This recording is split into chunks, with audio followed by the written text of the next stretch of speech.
pelatihan digital UMKM Indonesia dengan tema Strategi Membuat Brand Mudah Ditemukan di Internet bersama narasumber Rian Kristo Mulyono.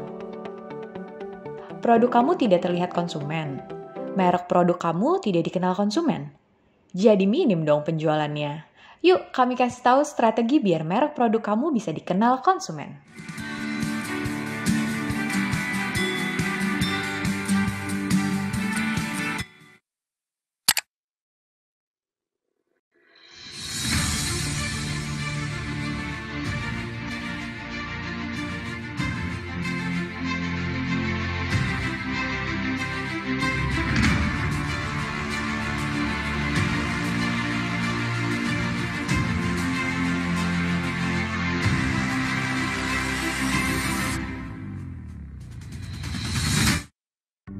Kementerian Koperasi dan UKM mencatat adanya kenaikan penjualan melalui platform e-commerce. Peningkatan signifikan terjadi sejak awal pandemi. Dibandingkan Januari 2020, penjualan naik 320% pada Maret dan 480% sepanjang April. Dari sekitar 64 juta UMKM di Indonesia, sayangnya baru 13% yang hadir dalam platform digital. Pertama di Indonesia, rangkaian pelatihan digital secara komprehensif untuk UMKM bersama Bakti, Kominfo, IDEA, Bangga Buatan Indonesia. 60 tema pelatihan. Inilah bentuk optimalisasi pembangunan 1.606 Best Transceiver Station atau BTS sinyal dan 7.542 akses internet yang dilakukan Kominfo di Indonesia dan bisa dimanfaatkan UMKM Indonesia. Pelatihan ini menjangkau UMKM di seluruh Indonesia, terlebih daerah tertinggal, terdepan, terluar, serta daerah pariwisata super prioritas.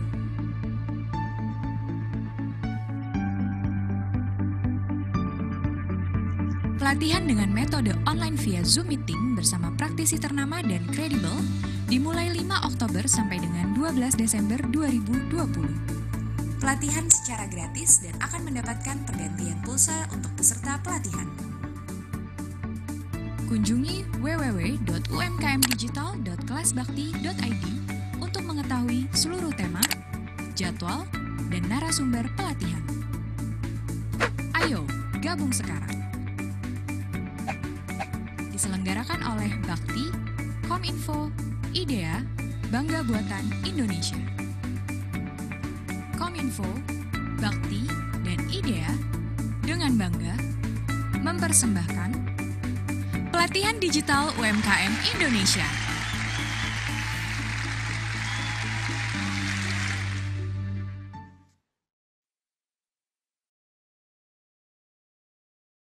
Assalamualaikum warahmatullahi wabarakatuh. Selamat pagi dan salam sejahtera untuk kita semua. Selamat datang kembali di pelatihan digital UMKM Indonesia atas kerjasama Asosiasi E-commerce Indonesia dan Bakti Kominfo. Semangat pagi, semangat luar biasa di hari Jumat ini ya Bapak Ibu semua. Hari ini saya selaku MC acara hari ini, Ririn, pada ini ingin menyampaikan terima kasih kembali kepada Bapak Ibu yang telah berpartisipasi pada Jumat hari ini. Semoga Bapak Ibu juga terus bersemangat dan terus mengikuti pelatihan ini sampai dengan selesai. Bapak Ibu semua, kemarin kita sudah membahas nih mengenai pengemasan dan juga mengenai pengiriman barang. Sangat menarik sekali, apalagi untuk Bapak Ibu yang akan mengirim barangnya jauh di seluruh Indonesia. Pasti senang sekali kan, karena usahanya bisa dikenal di berbagai penjuru di Indonesia. Nah, Bapak Ibu yang mungkin baru aja memulai online shop atau juga mungkin udah lama punya namun ternyata brand atau usahanya belum banyak nih diketahui orang gitu ya, pembeli belum ada yang tahu. Gimana ya biar di era digital saat ini brand Bapak Ibu semua bisa diketahui banyak orang? Nah, ternyata itu ada strateginya. Gimana sih? Hari ini di sesi pertama ini kita akan membahas mengenai topik yang sangat menarik sekali, yaitu bagaimana strategi membuat brand mudah ditemukan di internet. Bersama narasumber kita yang juga telah bergabung pada pagi hari ini, yaitu Bapak Rian Kristo Mulyono, yaitu founder sekaligus CEO dari Tofidev. Halo Bapak, selamat pagi, selamat bergabung pada hari ini. Semoga terus bersemangat. Dan baik Bapak Ibu semua juga harus bersemangat karena sebelum memulai serangkaian pada hari ini, saya tidak akan pernah bosan untuk menyampaikan peraturan atau tata tertib pada saat sesi pelatihan ini berlangsung. Yang pertama Bapak Ibu dapat melihat 3 tombol yang berada di layar Bapak Ibu semua. Ini adalah tombol pertama, tombol chat. Nah, tombol chat digunakan untuk menginformasikan sesuatu dari panelis ke peserta ataupun dari peserta ke panelis. Berikutnya ada tombol raise hand. Tombol raise hand digunakan apabila Bapak Ibu ingin bertanya ataupun ingin mengungkapkan suatu pendapat secara langsung, nanti raise hand, kemudian disetujui oleh moderator dan panelis, baru Bapak Ibu boleh dikatakan berbicara. Dan yang terakhir adalah tombol Q&A. Nah, tombol Q&A ini adalah Bapak Ibu dapat menuliskan pertanyaan yang akan nanti dibacakan oleh moderator, nanti yang dipilih akan dijawab langsung oleh narasumber kita yang hadir pada pagi hari ini. Begitulah Bapak Ibu, semoga dapat mengikuti dan dapat memahami peraturan pada pagi hari ini dan terus dapat mengikuti sesi pelatihan ini sampai selesai. Karena pada akhir acara nanti Bapak Ibu dapat mengisi survei dan juga absensi online agar Bapak Ibu dapat mendapatkan pulsa dan juga e-sertifikat untuk Bapak Ibu yang mengikuti minimal 70% serangkaian acara webinar dari total sesi pelatihan yang Bapak Ibu daftarkan. Seperti itu, oleh karena itu tetap bergabung bersama kami, ikuti pelatihan ini, ambil ilmunya, serap ilmunya, dan mungkin Bapak Ibu boleh mengambil catatan untuk mencatat hal-hal yang sekiranya penting. Baik, untuk mempersingkat waktu, untuk mengawali serangkaian pada pagi hari ini, tak lupa saya ingin menyapa juga moderator kita yang cantik juga sudah hadir pada pagi hari ini, yaitu Mbak Natali Indri. Halo Mbak, ketemu lagi nih. Halo Mbak Ririn, apa kabar? Baik, Mbak, apa kabar pada pagi hari ini? Baik, semangat. Semangat sekali kayaknya nih Mbak. Yes. Oke, untuk mempersingkat waktu, kami persilakan kepada Mbak Natali Indri. Terima kasih Mbak Ririn. Selamat pagi Bapak Ibu, apa kabar semuanya yang sudah berkumpul di link virtual hari ini? Hari Jumat nih pagi-pagi jam 8 sampai dengan jam 10 nanti saya Natali Indri akan menemani Bapak Ibu semua untuk belajar salah satu strategi yang baru bagaimana caranya supaya brand kita atau merek produk kita atau jasa kita semuanya bisa lebih dikenal di internet gitu ya. Jadi ini adalah waktu yang tepat untuk kita semua belajar karena dengan perkembangan teknologi kita semua bisa berkumpul loh dari Sabang sampai Merauke gitu ya. Pagi-pagi begini di masa pandemi yang semakin juga terbatas ruang gerak kita, tapi masih bisa berkumpul di ruang virtual untuk bersama-sama dengan ratusan peserta yang lainnya. Selamat pagi, tadi di Kalimantan Tengah sudah ada yang menyapa. Selamat pagi Bapak Ibu, apa kabar? Di Sumatera juga apa kabar? Di Jawa Timur juga apa kabar? Tadi sudah ada yang mention di Padang juga. Selamat bergabung, selamat belajar dengan kita ya, karena kita hari ini akan menghadirkan satu tema yang menarik sekali. Saya bacakan kembali ini temanya ya, strategi membuat brand mudah ditemukan di internet. Bagaimana caranya? Nanti kalau di mesin pencari, kalau saya mencari misalnya produk makanan khas Palembang, barangkali begitu, ada brandnya apa, nanti akan muncul yang paling atas di internet. Bisakah begitu? Bisa dong. Nanti kita akan belajar bersama dengan narasumber kita untuk pagi hari ini. Saya akan langsung sapa saja, tidak usah menunggu-nunggu terlalu lama. Beliau adalah founder dan juga CEO dari Tofidev, merupakan digital agency di Jakarta. Kemudian beliau juga seorang penulis buku ya, Bapak Ibu. Judul bukunya adalah Digital Marketing Concept. Langsung saya akan panggilkan saja narasumber kita untuk pagi ini. Selamat pagi, Mas Rian Kristo Mulyono. Selamat pagi, Mas Rian. Apa kabar? Senang sekali bisa bergabung. Selamat pagi. Wow. Pagi. Pagi Mbak Indri, pagi teman-teman semua dari Sabang sampai Merauke. So excited pagi-pagi mau siap untuk belajar nih. Iya, siap untuk belajar. Sudah ada hampir 400 yang bergabung dan masih akan terus bertambah nih, Mas Rian. Dan kita punya ratusan brand berarti ya. Ratusan brand produk dan juga jasa barangkali yang siap untuk dibantu Mas Rian untuk ngulik gimana strateginya supaya muncul di internet. Bener banget. Dengan lebih gampang gitu. Oke, baik kalau begitu silakan Mas Rian sambil memulai presentasinya, saya juga sambil akan mengingatkan kembali kepada Bapak Ibu, jangan lupa untuk menuliskan pertanyaan di kolom Q&A atau misalkan ingin ngobrol langsung dengan Mas Rian, boleh silakan langsung raise hand, nanti akan saya bantu untuk unmute. Dan kalau begitu silakan langsung Mas Rian, waktu dan tempat kami persilahkan. Terima kasih Mbak Indri. Wow, selamat datang sekali lagi buat teman-teman yang sudah mengikuti acara ini dari Sabang sampai Merauke. Saya bersyukur, itu adalah salah satu hal yang saya syukuri dengan keadaan kita pada saat ini di tengah pandemi.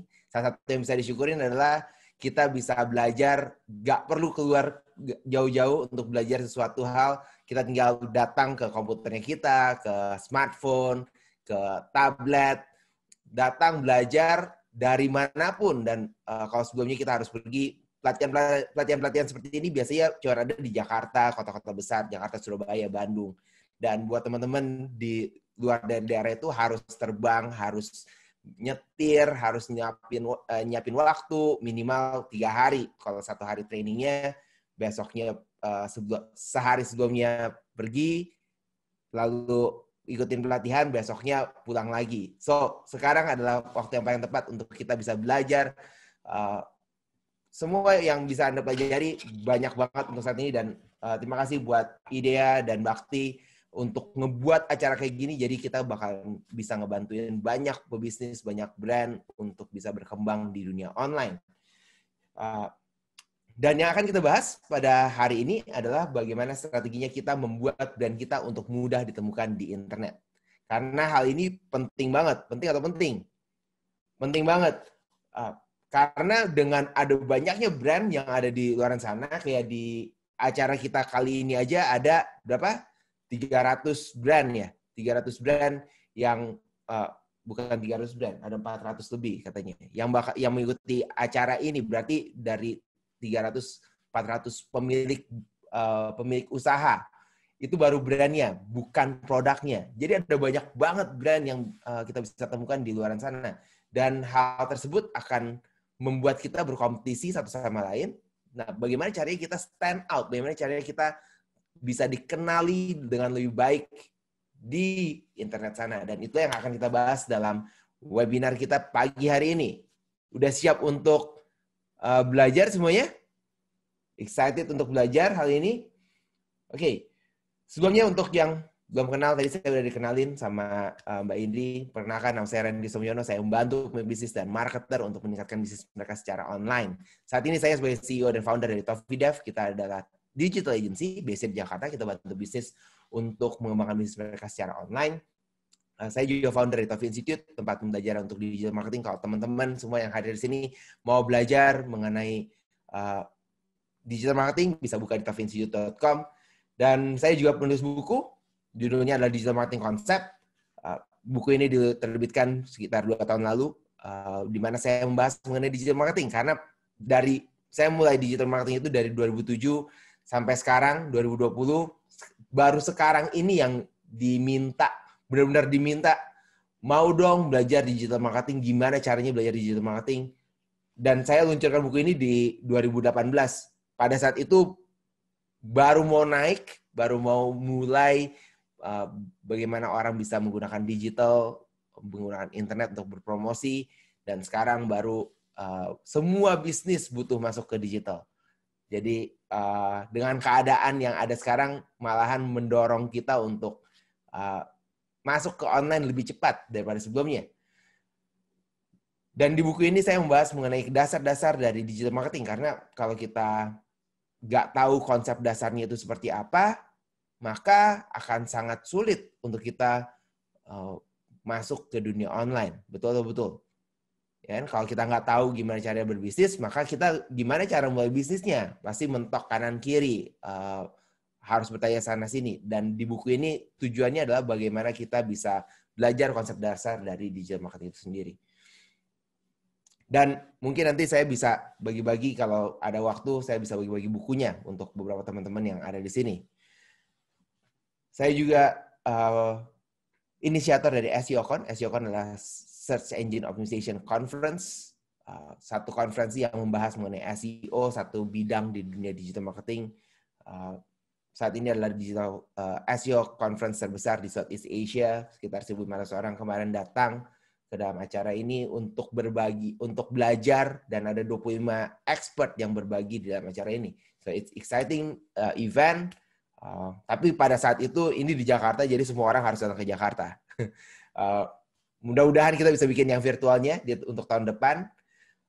Dan ini ada beberapa klien yang kita akan bahas, beberapa klien yang saya pernah bantu di dalam bisnisnya mereka, terutama di dunia digital marketing. Tapi untuk hari ini, kenapa saya tunjukin semua ini? Karena untuk memberitahukan pada teman-teman semua siapa saya. Tapi yang lebih penting dari hari ini adalah bagaimana kita membuat strategi untuk membuat brand kita mudah ditemukan di internet. Karena ini penting bukan buat saya, tapi penting untuk teman-teman sini yang mengikuti webinar kali ini. Siapa yang mau brandnya lebih mudah ditemukan di internet? Katakan saya. Oke. Kalau misalnya teman-teman mau brandnya di internet, apa aja yang perlu dilakukan? Dan dalam waktu yang saya miliki, sekitar 2 jam, saya akan membahas beberapa hal. Ini adalah yang akan kita pelajari dalam 2 jam ke depan. Mengenal perjalanan pelanggannya kita gimana, menemukan siapa pelanggan utama kita, membangun branding, awareness, dan positioning, mengenal digital asset dan dalam pemasaran online, strategi membuat konten dalam aktivitas pemasaran online, dan yang terakhir, yang paling penting adalah langkah demi langkah untuk mengaktifasi pemasaran bisnis secara online agar mudah ditemukan. Kita siap untuk mulai? Oke? Right. Kita mulai sekarang. Mengenal perjalanan pelanggannya kita. Apa sih yang dimaksud dengan perjalanan pelanggannya kita? Setiap pelanggan, sebelum mereka beli produknya kita, mereka akan melewati beberapa tahapan. Tahapannya apa aja? Ini adalah tahapan perjalanan pelanggan sebelum era konektivitas, sebelum era internet. Ada yang disebut dengan 4A. Apa namanya? 4A. Oke. Apa aja itu 4A? Yang pertama adalah aware. Jadi pada saat pelanggan belum tahu produknya kita, mereka akan aware terlebih dahulu tentang produknya. Bagaimana cara membangun awareness? Ya, bagaimana membangun aware dari pelanggan? Ya, kalau kita lihat iklan, kita lihat billboard, kita ada banner, itu adalah satu strategi untuk membangun aware. Jadi orang aware, oh ada produknya, oh ada produknya kita, oh ada produk A, ada produk B, ada produk C, ada produk D. Oke. Kenapa kita perlu aware? Supaya orang tahu terlebih dahulu. Tapi apakah semua yang aware, apakah mereka akan membeli produknya kita? Jawabannya adalah tidak.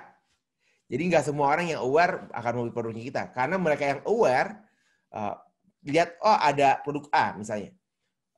Mereka akan menentukan sikap, attitude, sikap. Sikapnya adalah mereka tertarik atau nggak tertarik. Kalau mereka tertarik, apa yang mereka lakukan? Kalau nggak tertarik, mereka biarin aja. Kalau mereka tertarik, mereka akan act. Mereka akan beli. Mereka akan beli barangnya, mereka akan cari barangnya, beli di toko-toko secara offline. Dan setelah mereka membeli kembali. Ini adalah sebelum era konektivitas, sebelum era internet. Jadi kalau zaman dulu, mungkin sekitar 10-20 tahun yang lalu, ini adalah strategi yang digunakan oleh para pemasar. Pertama, mereka bangun awareness sebanyak-banyaknya. Gimana cara bangun awareness-nya? Mereka pasang iklan, mereka taruh produknya di supermarket, minimarket, pokoknya dimanapun, kemanapun pelanggan itu melihat ada produknya mereka. Sampai sekarang pun strateginya masih sama. Kemanapun produk melihat, mereka, yang penting produknya mereka bisa temukan.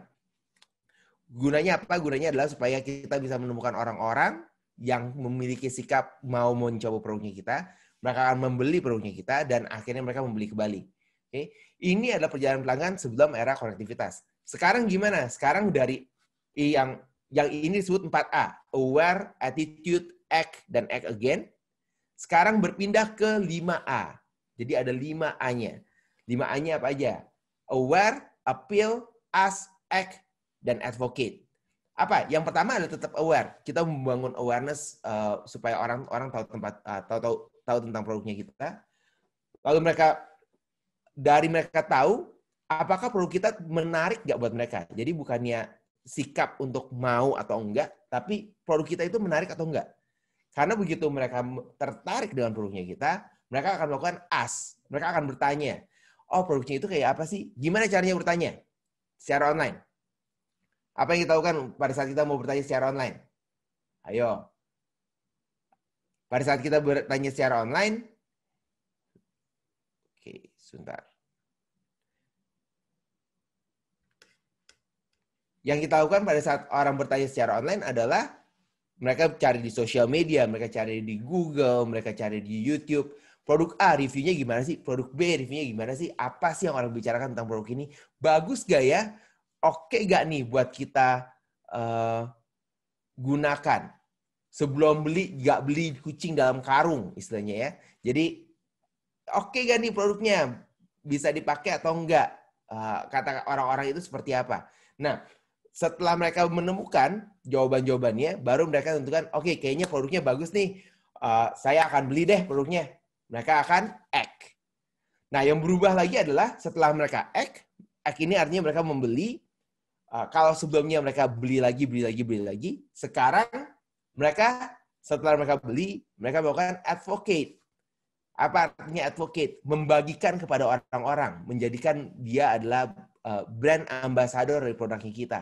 Jadi yang Anda mungkin sering lihat di online, banyak orang yang pakai produk ini bagus. Apalagi kalau Anda di bisnis rumah makan, wah tempatnya bagus, mereka foto, jadi orang ada banyak membicarakan tentang tempat makannya Anda, dan banyak hal lain yang dilakukan oleh orang-orang di zaman sekarang. Jadi sekarang perjalanan pelanggannya adalah di 5 ini, aware, appeal, ask, act, dan advocate. 5A. Nah, berikutnya adalah, kalau dari 5A ini, langkah yang paling penting itu apa dalam pemasaran? Dari 5A, yang paling penting itu apa? Aware, appeal, ask, act, atau advocate. Yang menurut saya, langkah yang paling penting adalah bagaimana membuat mereka aware. Apa cara yang bisa kita lakukan untuk membuat mereka yang, oh ada produk kita loh. Ada, dia tahu kita itu eksis, kita itu ada. Namun di sisi yang lain, untuk membangun aware ini nggak gampang. Dan biasanya membutuhkan biaya yang sangat besar. Apa yang dilakukan oleh perusahaan-perusahaan besar dalam mereka membangun awareness? Ya, Anda bisa tebak. Pasang billboard besar-besar di tengah kota, pasang iklan di TV, kita nonton TV, berita, dan segala macam. Di tengah-tengahnya ada iklan. Okay? Setiap hari iklannya dari itu lagi. Dari perusahaan, dari produk A lagi. Kenapa? Karena mereka perlu membangun awareness. Siapa di sini yang suka kemakan iklan? Kalau ada iklan baru, wah kayaknya produknya bagus. Kenapa dipakai seperti itu? Karena kita diminta untuk membangun awareness. Oke? Sebagai pemasar, tugasnya kita adalah membangun awareness. Namun biaya billboard, biaya iklan TV, iklan radio, biaya itu nggak murah. Dan biayanya nggak bisa kita dapatkan langsung kembali ke dalam bisnisnya kita. Lalu bagaimana solusinya? Beruntung kita hidup di masa sekarang, di era yang sekarang, karena kita masuk ke era internet. Era internet di sisi yang satu sangat besar penggunanya, di sisi yang satu mungkin ini adalah hal yang baru untuk teman-teman menggunakan internet. Tapi dengan menggunakan internet, kita diberikan banyak kemudahan untuk bisa berada di hadapan dari pelanggannya kita. Kita bisa menggunakan sosial media, Instagram, Facebook, free, gratis kita menggunakan jasanya mereka. Kita bisa menggunakan, kita bisa membuat website. Membuat website nggak terlalu mahal. Kita bisa menggunakan iklan pun tidak terlalu mahal. Jadi teman-teman mengikuti pelatihan ini juga akan membahas beberapa hal di dalam pemasarannya dari teman-teman semua. Yang akan saya bahas adalah bagaimana caranya kita mulai dari dasarnya terlebih dahulu. Apa yang perlu kita lakukan. Dan itu kita masuk ke bagian yang kedua. Setelah kita tahu kita membangun awareness, langkah berikutnya apa? Kita harus menemukan siapa pelanggan utama kita. Kesalahan paling besar dari seorang pemasar adalah tidak tahu siapa yang harus kita pasarkan. Pada saat kita punya produk, kita bilang, siapa yang bisa beli produknya? Oh, semua orang bisa beli produknya. Semua bisa kok bayarin beli produknya kita, nggak perlu kita targetin. Apalagi kalau kita jual produknya adalah, oh produk kita jual itu air minum kemasan. Jadi targetnya siapa? Targetnya semua orang bisa minum. Ayah, ibu, adik, kakak, nenek, semuanya bisa minum.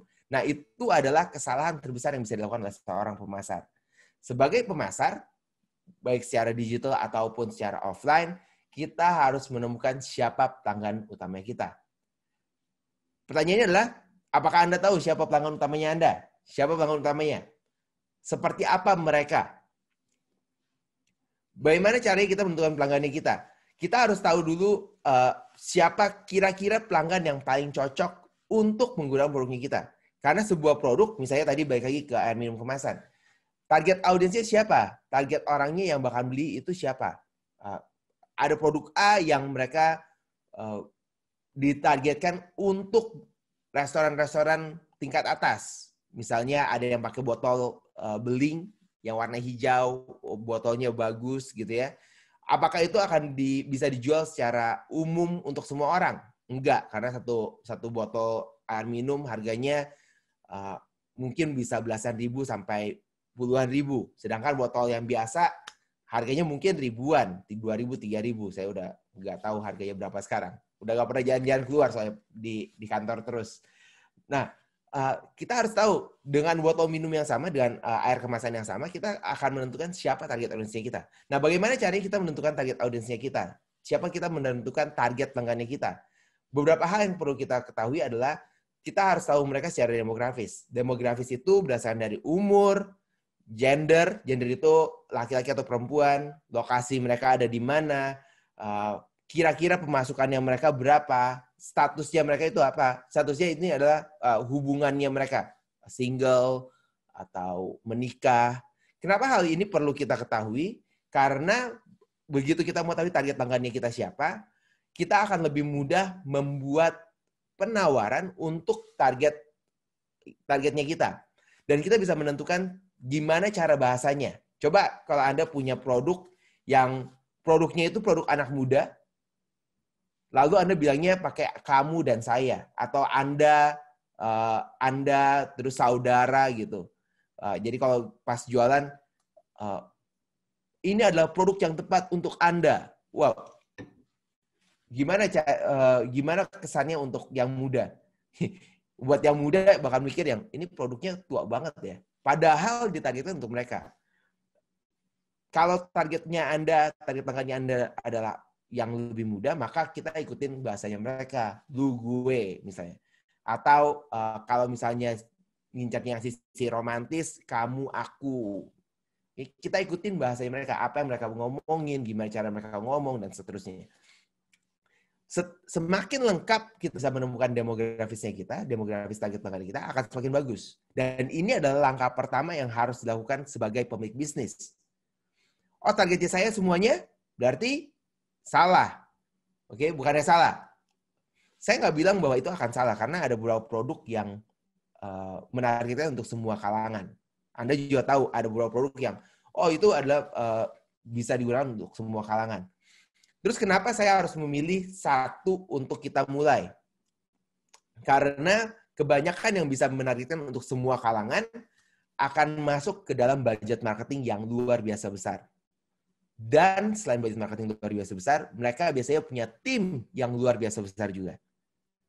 Kalau itu adalah Anda punya budget tak terbatas, tim tak terbatas, maka Anda bisa targetin untuk semua orang. Karena dengan targetin semua orang, dengan tim kita yang banyak, setiap tim akan berfokus kepada satu bidang, satu target pelanggan.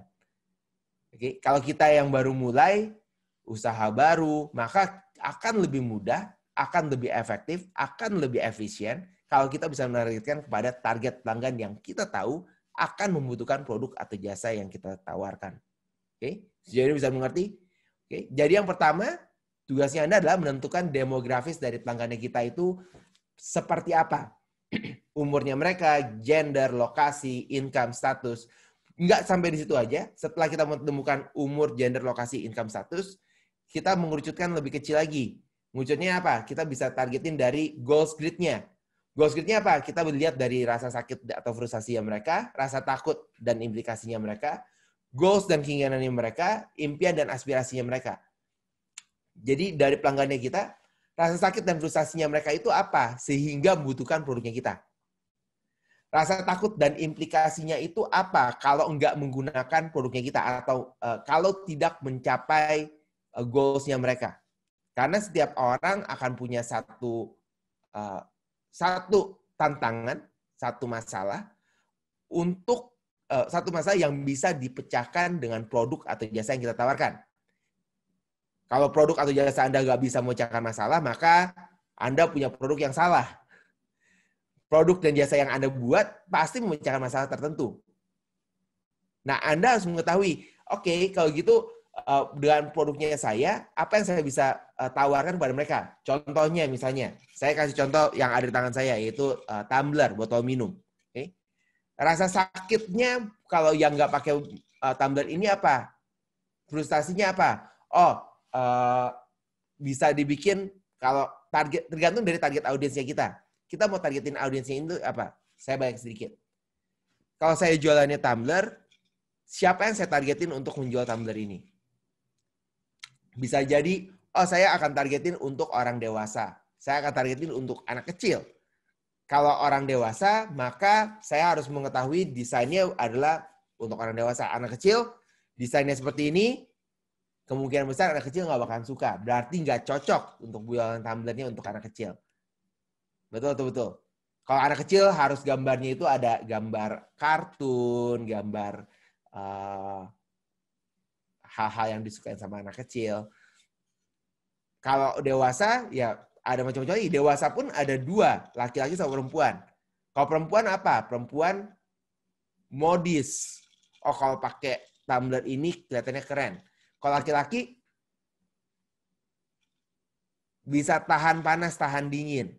Oke, karena laki-laki biasanya lebih teknikal, lebih ke teknis. Oke, kalau misalnya botol minumannya jelek, tapi dibilang bisa tahan dingin 24 jam atau 48 jam. Mereka lebih, kayaknya bagus gitu ya. Kalau yang perempuan, yang penting modis. Nah, itu pun kita punya masalah yang berbeda-beda. Jadi kita harus tentukan kalau kita mau jual tumbler ini, kita targetinnya itu ke siapa.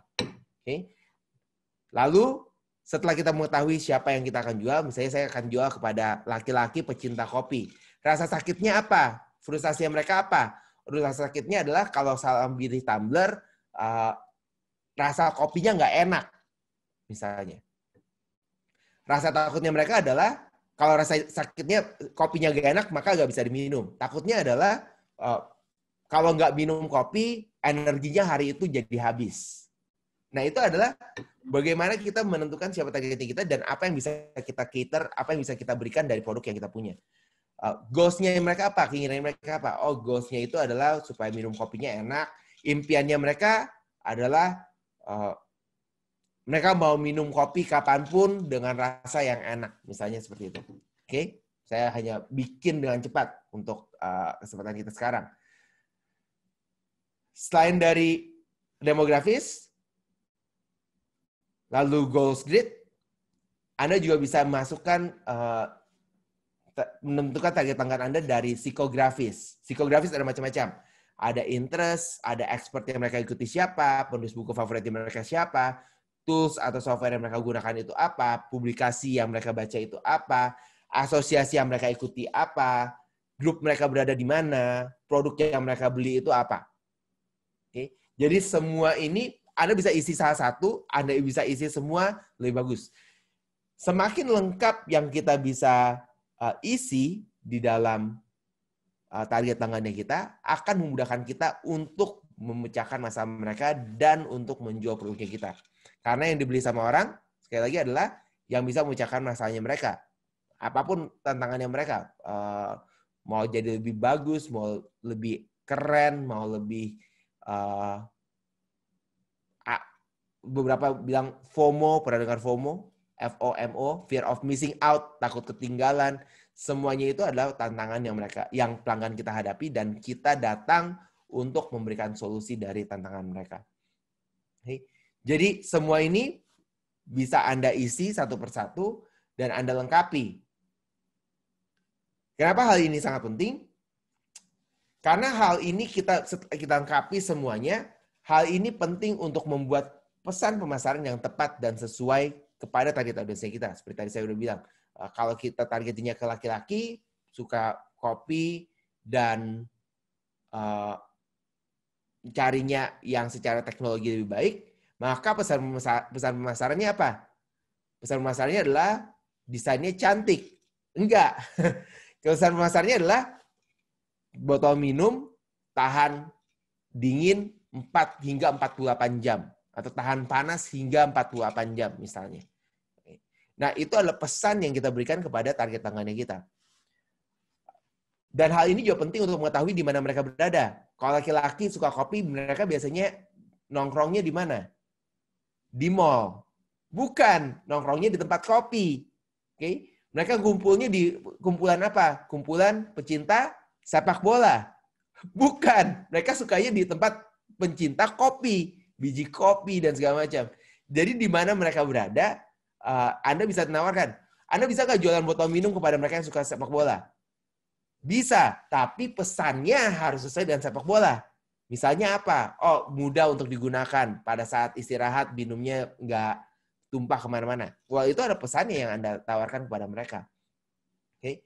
Dan setelah kita mengetahui pesan pemasaran yang tepat, mengetahui mereka ada di mana, hal itu akan membuat pemasaran kita lebih efektif dan efisien. Karena kita tawarin kepada yang suka kopi, mereka minum kopi, mereka selalu bawa kopi kemanapun, kita tawarin botol minum kita. Nih, pakai botol minum ini, bisa tahan 48 jam, kopinya tetap enak, ada teknologi di dalamnya yang membuat kopinya lebih fresh setiap hari. Wah, oke. Harganya sekian. Dibandingkan kalau kita jualan pada mereka yang suka sepak bola, terus kita bilang, ini ada botol minum untuk pecinta kopi. Buat mereka yang, oke, tapi saya sukanya sepak bola. Ya kalau jualan sama sepak bola mungkin ada logo klub sepak bola favoritnya mereka dan seterusnya. Oke. Nah, ini adalah langkah-langkah yang perlu kita lakukan. Langkah pertama banget pada saat kita memulai pemasaran. Beberapa pertanyaan yang sering ditanyakan mengenai hal ini. Kalau Anda punya pertanyaan mengenai topik ini, Anda bisa masukkan di kolom chat. Saya akan lihat kalau ada 1 atau 2 pertanyaan yang berhubungan dengan topik menemukan target pelanggan. Saya akan mencoba menjawabnya langsung. Oke, Anda bisa masukkan di kolom question and answer, Q&A.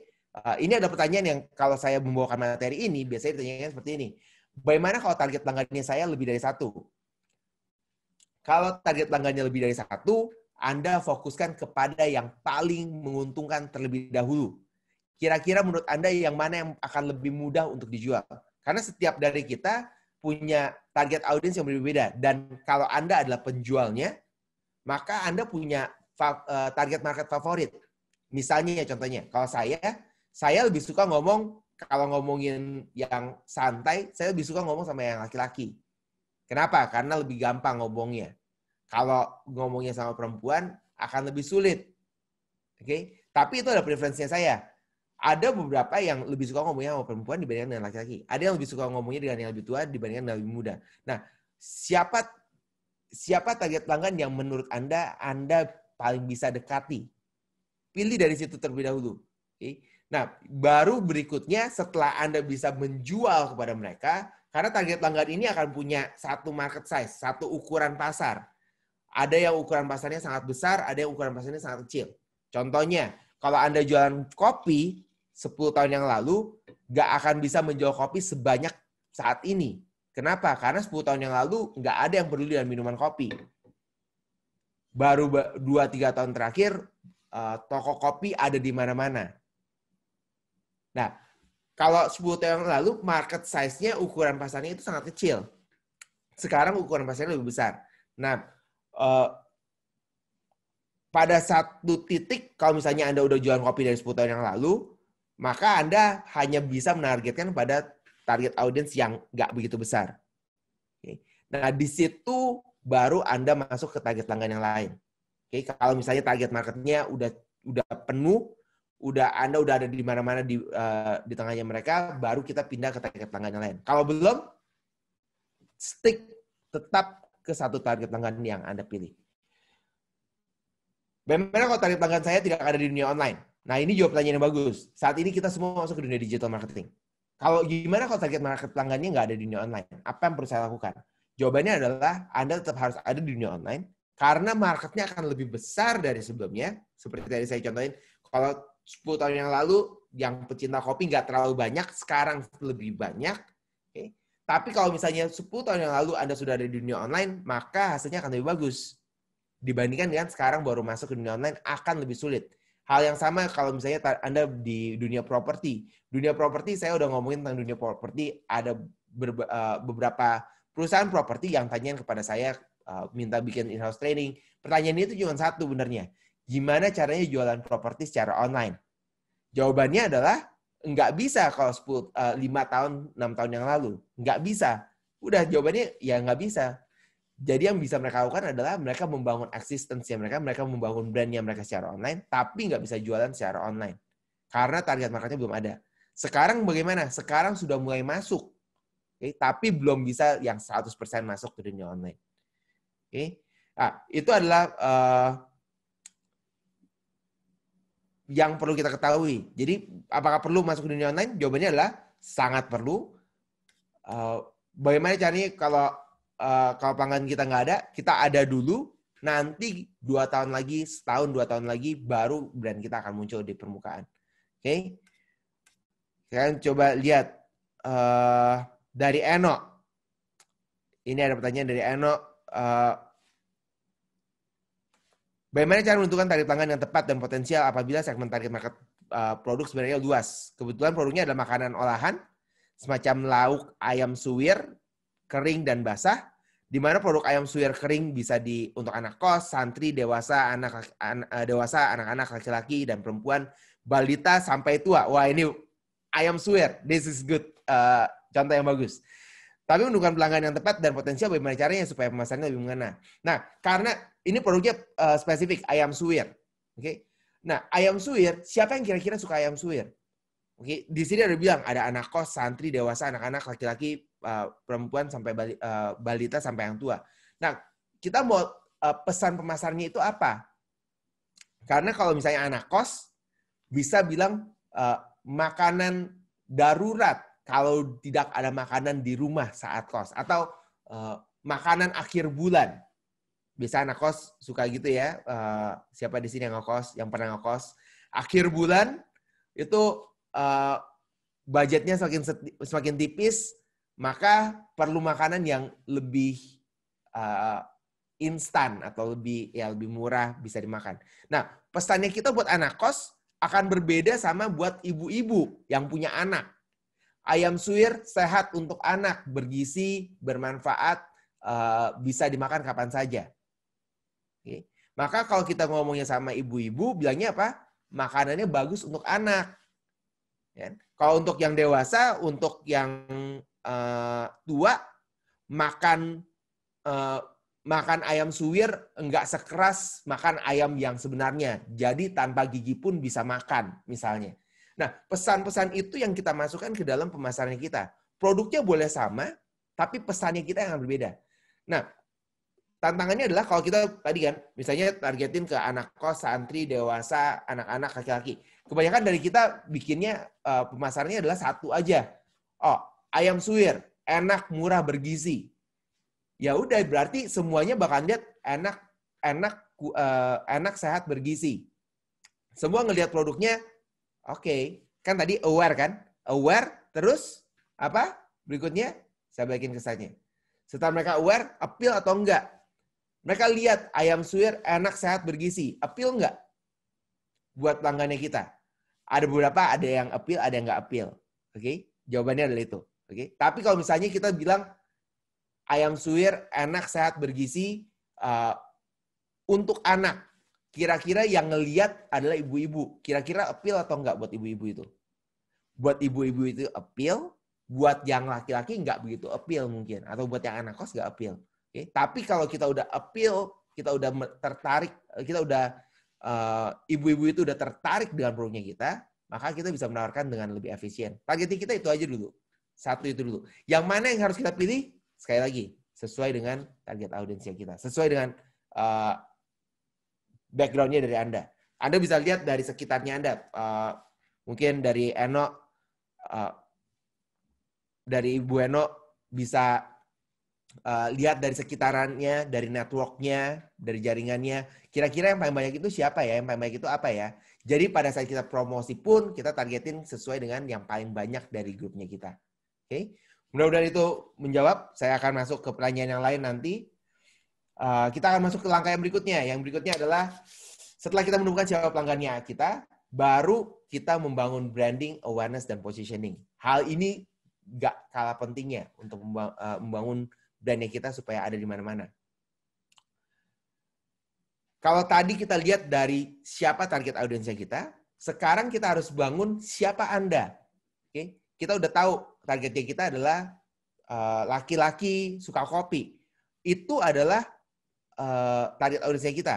Oke? Bagaimana caranya supaya kita tertarik, supaya brand kita menarik untuk orang-orang tersebut. Menarik untuk target audiensnya kita. Untuk membangun hal tersebut, kita menggunakan branding. Membuat produk kita supaya dikenal sama mereka. Dan untuk kita di bisnis, untuk kita di apapun jenis bisnis Anda, branding adalah salah satu strategi yang sangat penting untuk Anda terapkan di dalam bisnisnya Anda.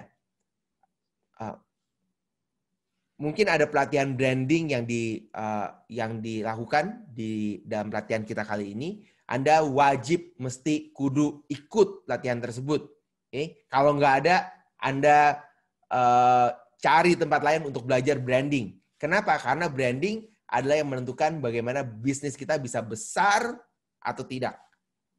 Apakah bisnis kita masuk ke perang harga atau tidak. Kalau Anda ingin masuk ke perang harga, maka Anda nggak usah pakai branding.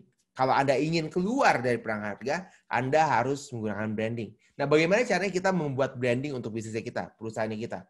Ada beberapa hal, ada 4 elemen yang dasar yang bisa saya bagikan dalam materi kita pagi hari ini. Ada yang pertama adalah company value, visi dan misi. Yang kedua adalah logo. Ketiga adalah slogan. Yang keempat adalah warna. Oke, 4 elemen ini adalah elemen-elemen penting dalam kita melakukan branding. Kita akan bahas dari awal. Yang pertama adalah company value, vision, dan mission. Bagaimana kita menentukan perusahaan yang berhasil ataupun perusahaan yang gagal? Bagaimana kita memilah apakah perusahaan itu akan berhasil atau perusahaan itu nggak akan berhasil di masa depan? Kita lihat dari yang namanya value, vision, dan mission. Semua perusahaan, semua bisnis yang mau menjadi besar, mereka pasti punya company value, company vision, dan company mission. Kalau perusahaannya adalah Anda, maka Anda harus punya value, visi, dan misi. Value itu adalah nilai-nilai yang Anda pegang. Nilainya itu apa? Oh, produknya saya itu berkualitas tinggi, misalnya. Menggunakan bahan-bahan terbaik. Itu ada value-nya. Okay? Kalau value-nya menggunakan bahan-bahan terbaik, maka pada saat orang ngelihat produknya mereka tahu bahwa produk Anda menggunakan bahan-bahan terbaik.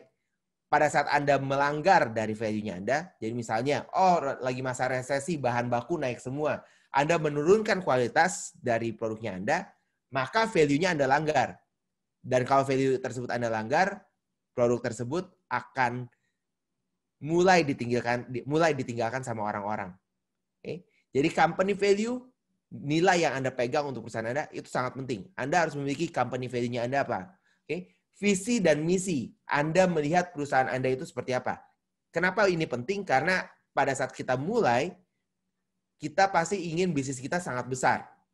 Namun beberapa dari kita melihat beberapa dari kita akan kesulitan untuk melihat 3 tahun lagi kita di mana ya?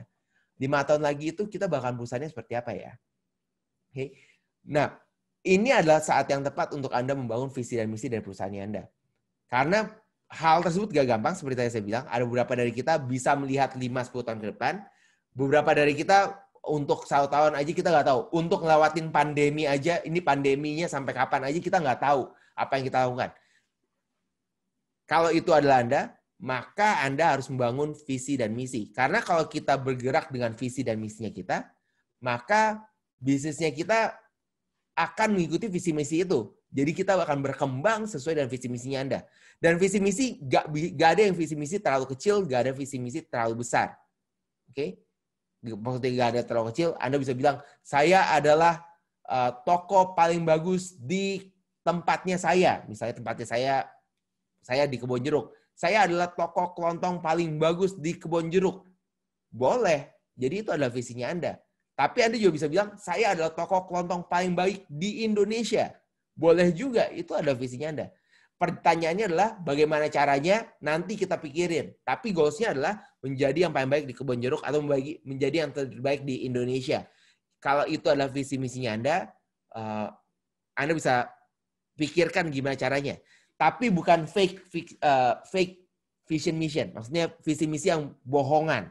Yang bohongan itu yang gampang ditulisnya. Kita tulis saja menjadi produk yang paling baik di dunia. Tapi cuma ditulis doang. Nah, itu yang nggak boleh. Oke, itu juga akan menentukan apakah bisnisnya akan gagal atau enggak. Jadi Anda harus memegang visi misi dari perusahaannya Anda. Apakah itu bisa jadi kenyataan atau enggak? Anda percaya dulu. Kita bilangnya believe. Kita percaya bahwa visi misinya itu bisa jadi kenyataan. Oke, itu adalah yang pertama. Kenapa elemen branding ini penting? Karena dari elemen branding itu akan tercermin. Tercerminnya kemana? Tercerminnya ke dalam company logo yang akan kita buat. Siapa dari Anda yang sudah punya logo? Sudah punya desain gambar brandnya Anda? Okay. Company logo harusnya tercermin dari visi dan misinya. Okay. Dari company value-nya. Ada beberapa jenis logo yang bisa kita buat. Untuk Anda yang belum buat logo, atau lagi ngeliat logonya Anda, ini adalah beberapa logo yang bisa saya perkenalkan. Setidaknya ada 6 jenis logo yang bisa kita buat. Apa aja? Yang pertama adalah logo yang bentuknya adalah kata-kata. Ini adalah kata-kata logo-logo yang besar yang bisa kita temukan. Facebook, Google, Disney, Microsoft, Coca-Cola, FedEx. Dan hal ini, kenapa bagian ini penting? Karena ini adalah bagian dari kita membangun awareness. Kalau Anda lihat dari jauh, ada logo yang tulisannya C-O-C-A, Cola gitu ya.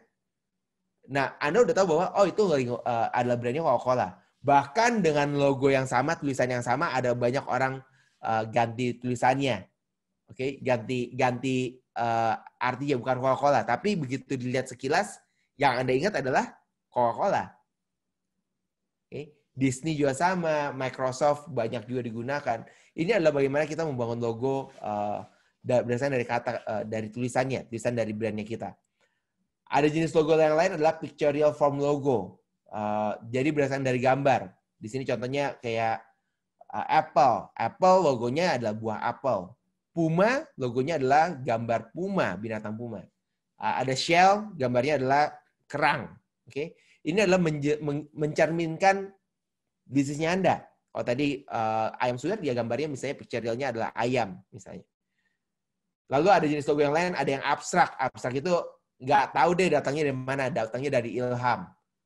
Contohnya Nike misalnya, Nike, oke? Swish, ya kan?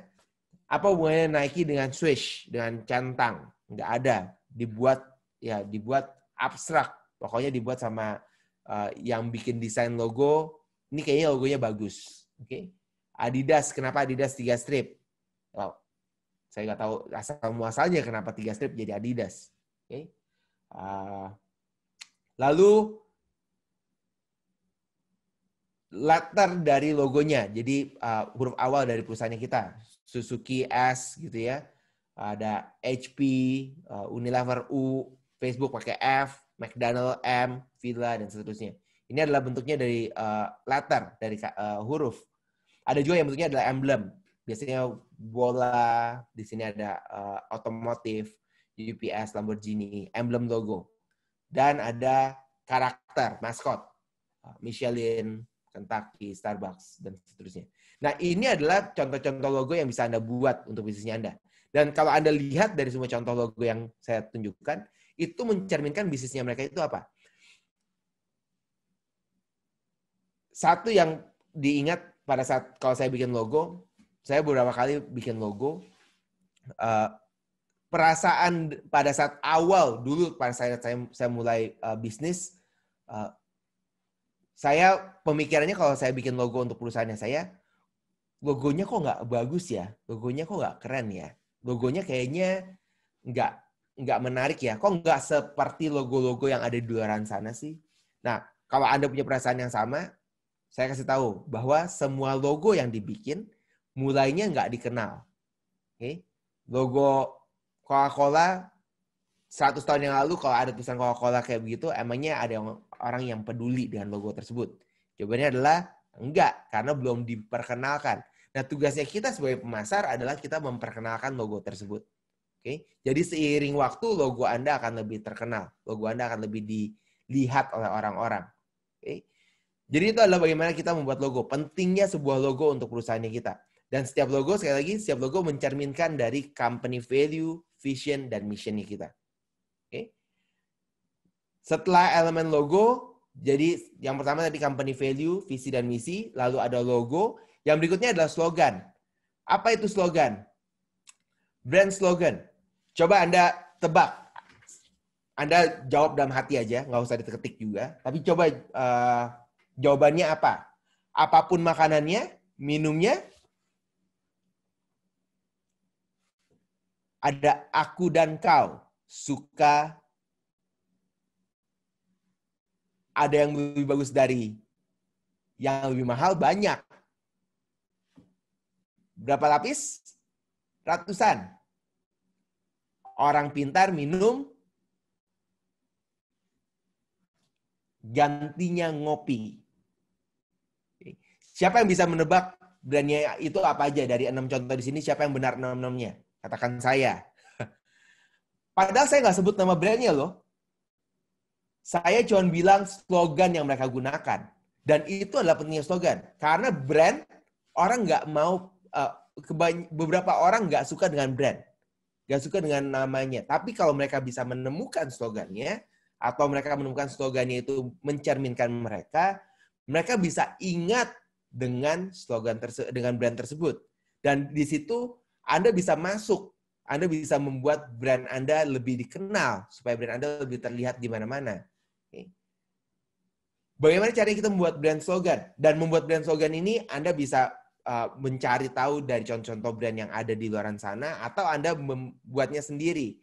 Yang terpenting dari membuat brand slogan adalah slogan itu harus mudah diingat. Okay. Maksudnya mudah diingat, ya isinya dari 4 sampai 5 kata. Jangan bikin 12 kata. Kalau 12 kata namanya bikin paragraf. Okay. 4 sampai 5 kata. 3 semakin pendek semakin bagus. Okay. Misalnya Nike, just do it. Okay. Just do it. Itu ada 3 kata. Okay. Dan brand slogan ini harus digunakan setiap kali untuk membangun awareness-nya kita. Karena balik lagi, tugas goals-nya kita adalah nanti setelah ini, saya akan tunjukkan bagaimana cara kita bisa berada di mana-mana. Jadi, ini baru pemanasan nih. Baru awal. Baru kita, gimana sih caranya kita bangun awareness? Nah, ini baru awalnya. Oke? Tapi sebelum kita membangun awareness supaya brand kita ada di mana-mana, hal ini harus dilakukan terlebih dahulu supaya kita lebih efektif dan lebih efisien.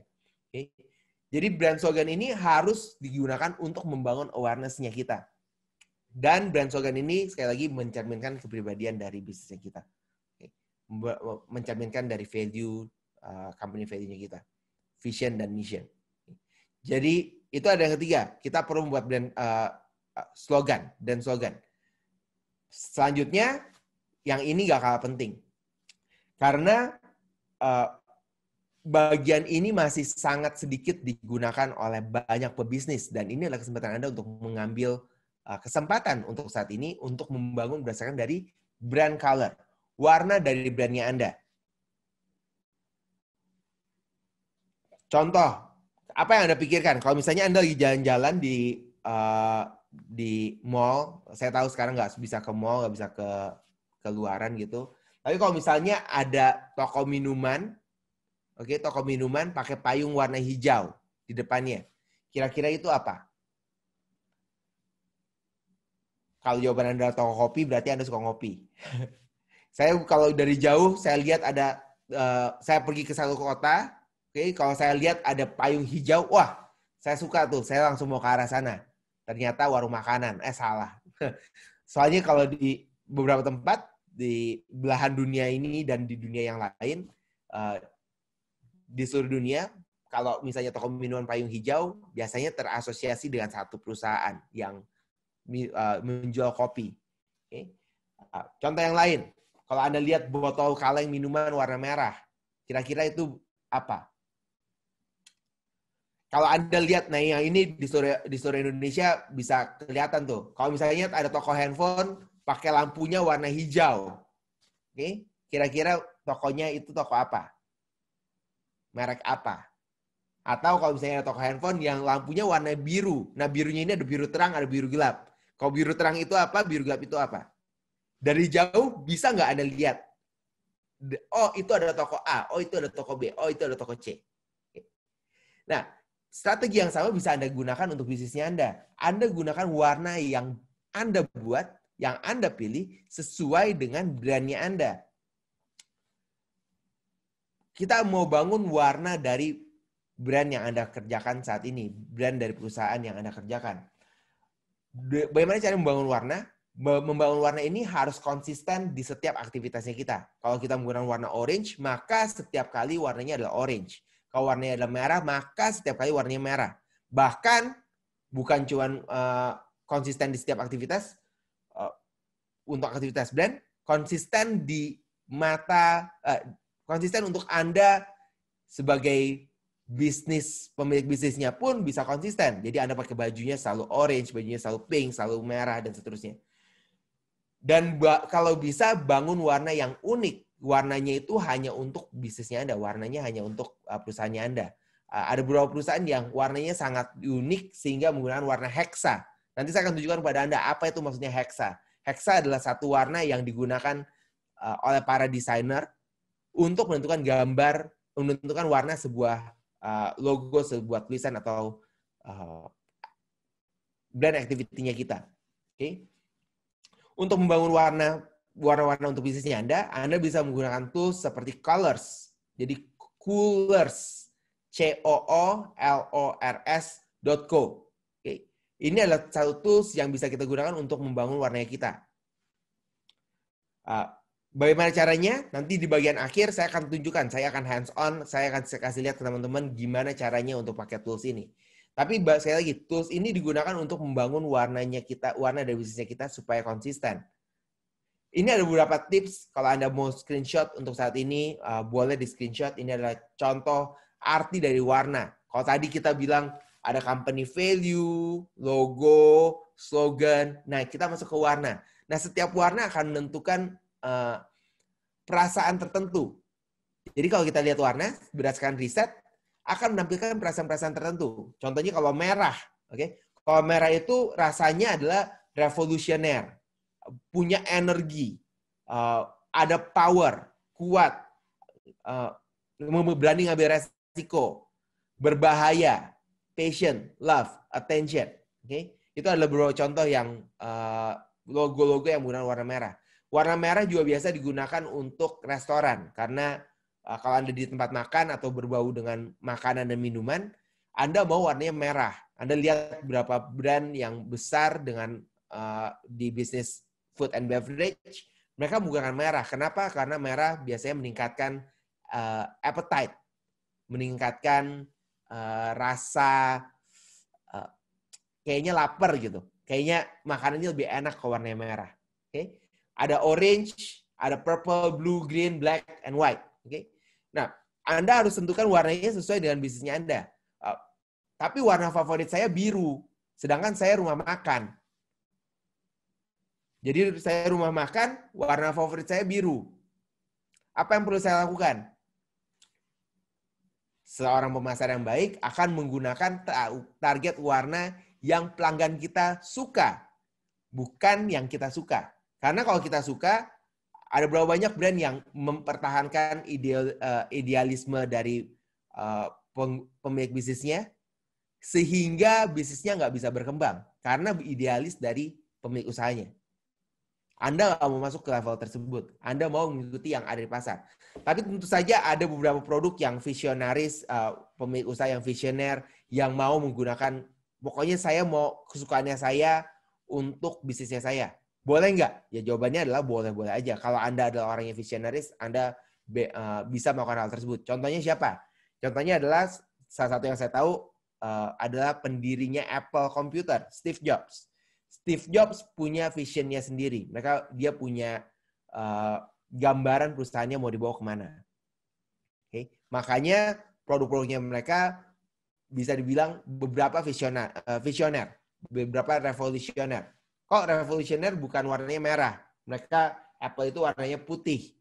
Oh iya, karena dari pemiliknya mereka tahu apa yang harus dikerjakan dan mereka mampu untuk menggerakkan pasar. Okay. Ada beberapa yang bisa melakukan hal tersebut, mungkin 1 dari 1.000.000, okay, karena hanya ada 1 Steve Jobs di dunia ini dari 7 miliar orang di dunia. Okay. dan bagaimana caranya kita memilih apakah kita masuk ke ranah itu atau kita menggunakan yang market suka, Anda bisa berdiskusi. Nanti kalau ada sesi diskusi, mau tanya tentang brandnya Anda bisa kasih tahu. Oke? Itu adalah arti warna. Jadi Anda bangun warnanya Anda. Oke? Jadi ada 4 elemen yang perlu Anda bangun setelah kelas ini berakhir. Oke? Sampai besok Anda bertanya. Company value, visi dan misi, logo, slogan, dan warna. Oke? Ini ada dasarnya. Tujuannya apa kita membangun branding ini? Supaya orang aware. Pada akhirnya adalah, oh saya tahu kalau misalnya produknya itu warna orange, itu siapa. Oke. Contohnya apa? Contohnya adalah saya kasih contohnya saya sendiri. Oke, ini adalah perusahaannya saya. Kalau tadi dilihat perusahaannya saya, presentasinya saya menggunakan warna orange. Oke, saya pun menggunakan jam tangan warnanya orange. Bajunya saya memang putih. Oke. Kenapa? Karena saya membangun awareness untuk warna orange adalah Toffee Dev. Perjalanannya gimana? Perjalanannya cukup panjang untuk memperkenalkan orang melihat warna orange adalah Toffee Dev. Untungnya untuk saat ini ada beberapa orang yang kalau ngelihat di dunia digital marketing warnanya orange dikirainnya saya. Oke. Well, itu adalah berita bagusnya. Berarti awareness-nya saya berhasil. Contohnya saya berhasil.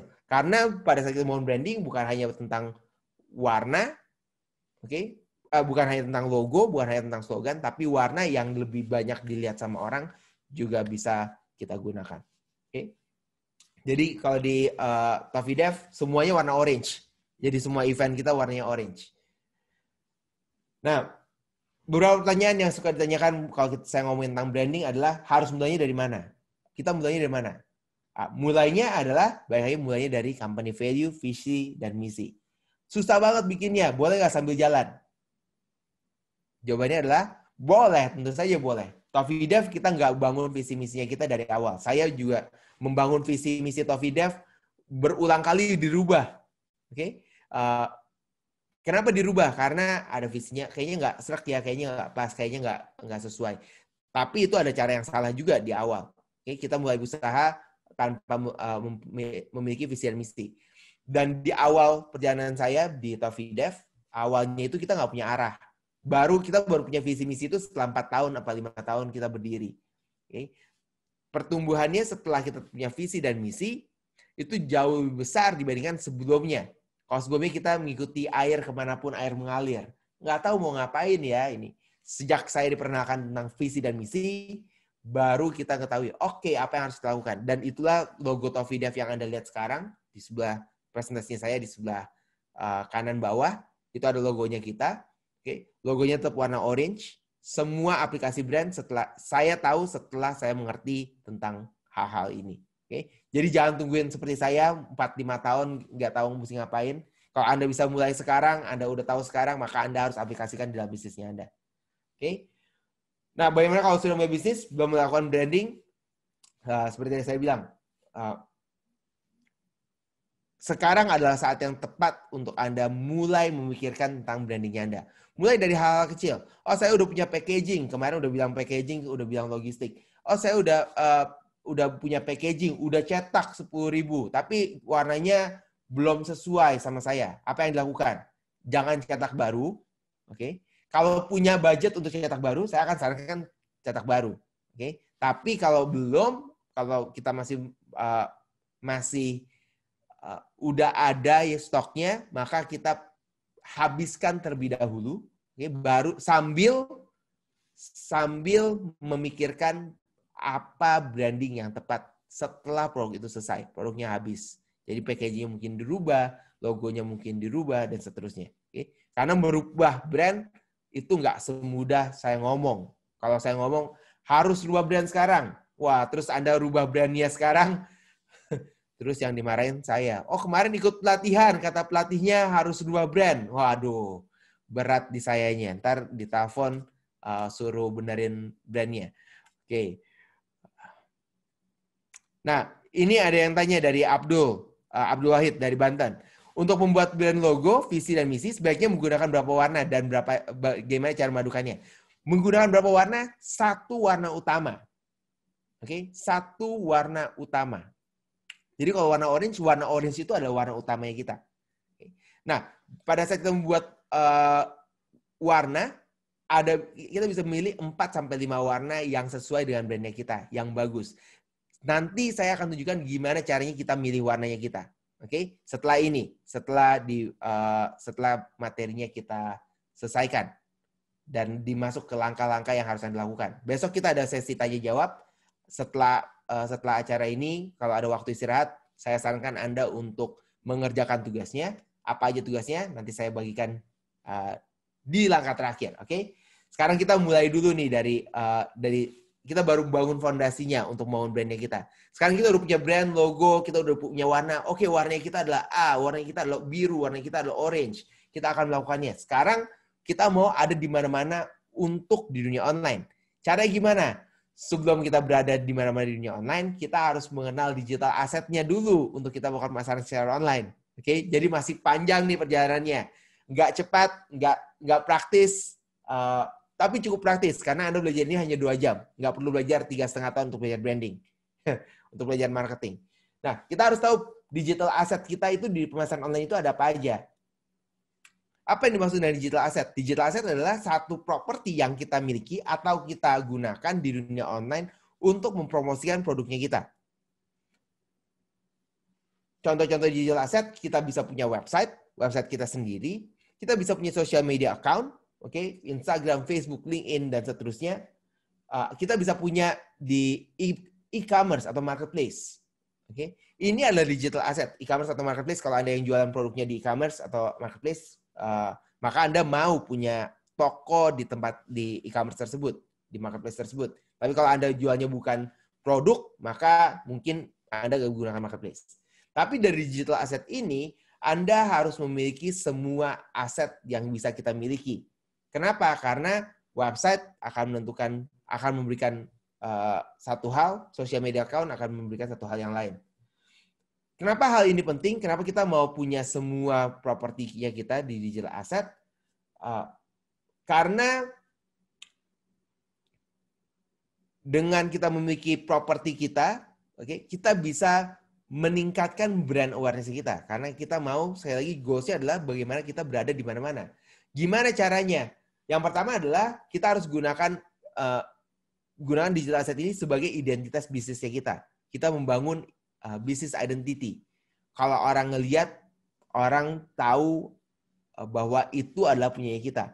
Langkah pertama yang harus Anda miliki di dunia digital asset pada saat Anda mendaftarkan sesuatu adalah gunakan nama yang sama. Sebisa mungkin gunakan nama yang sama.